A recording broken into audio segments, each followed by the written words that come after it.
Salut à tous et bienvenue sur la chaîne Auto Antonin. Aujourd'hui on se retrouve sur l'étape 17 du Tour de France 2026 entre Chambéry et Voiron. 174 km,7 en passant par la route touristique parce qu'en vrai c'est plutôt proche, c'est à 92 km. Donc voilà. Alors voilà où on en est aujourd'hui. On peut souligner l'abandon de Jonas Vingegaard suite à une grosse chute dimanche sur l'étape avant la journée de repos. Vraiment un coup dur pour la Visma et pour Jonas qui était deuxième au général. C'est toujours dommage de finir comme ça sur une blessure comme ça, fracture de la clavicule.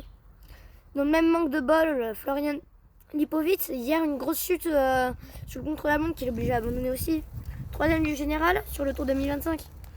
Je leur souhaite de très bons rétablissements et de revenir rapidement en forme pour les revoir sur le vélo plus rapidement. Pour le côté un peu plus positif et sympa, le doublé de Remco Evenepoel qui est dans la Red Bull, qui a gagné dimanche au plateau de Solaison, Bateau Pogacar au sprint, et hier où il a dominé à peine le contre-la-montre, il met juste 28 secondes à Tadej Pogacar. Enfin, je dis juste, c'est beaucoup, hein, c'est même énorme. Et 1 minute à Mathias Kelmoz de la Lidl Rec. Le maillot jaune est toujours sur les épaules de Tadej Pogacar avec 4 minutes 30 d'avance sur Evenepoel qui consolide sa deuxième place. Vu la performance de Remco, même pas sur Vingegaard, même pas sûr que Vingegaard aurait pu conserver sa deuxième place. S'il n'avait pas eu cette mauvaise chute, je suis même pas sûr qu'il aurait réussi à garder sa deuxième place face à l'extraterrestre Evenepoel. Le maillot vert est encore pour Mats Pedersen, mais aujourd'hui ça pourrait se disputer avec Philipsen. Le maillot blanc, lui, est toujours sur les épaules de Isaac Del Toro, qui est à 20 secondes d'avance sur notre français Paul Sexas. Et là c'est pas de chance pour Paul Sexas, parce que Tadej, il sait qu'il va gagner, il est quasiment sûr de gagner, donc il va faire l'équipier de Isaac Del Toro pour gagner les étapes. Donc dans la montée du plateau de Solaison, pour lui faire gagner l'étape et des points et du temps sur Sexas, il a fait l'équipier. Donc voilà, c'est pas de chance envers Paul Sexas. Et du coup le maillot à poids porté par Valentin Paré-Pinte, mais c'est Tadej Pogacar qui l'a.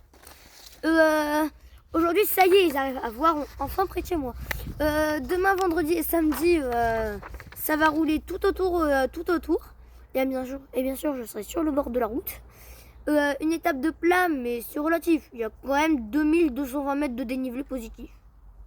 4 cols de troisième catégorie, de 4e catégorie, et 3 cols et un col de troisième catégorie.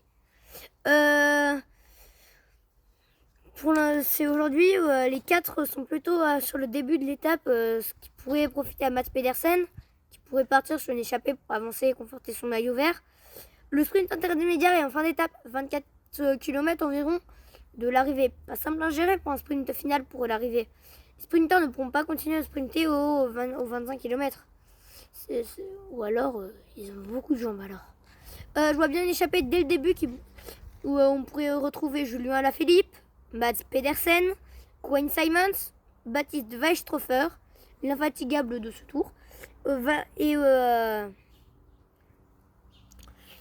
aussi peut-être vu que les cols sont quand même assez courts, ce sera moins possible que ça lâche les sprinters, mais bon, on ne sait jamais.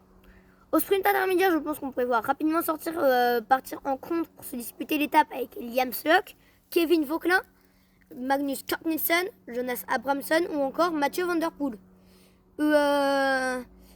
Les coureurs vont probablement de ce sprint juste avant la fin, c'est que les coureurs vont ralentir et on ne pourront pas forcément tenir le rythme les 25 derniers kilomètres, ce qui laissera la chance aux autres coureurs. Les leaders et leur équipe devraient rester tranquilles aujourd'hui avant les grosses étapes de montagne qui arrivent ce week-end. Mes pronostics pour cette étape: Jonas Abramson, Magnus Cort Nielsen, Liam Sluck, Kevin Vauquelin si le contre va au bout, mais si les sprinters arrivent à revenir, Olaf Koy, Jasper Philipsen, Søren Warenskolde si c'est bien remis de sa chute sur la journée après son étape gagnée, et aussi Binyam Girmay. Et je vous dis à bientôt et pour une nouvelle vidéo. Ciao.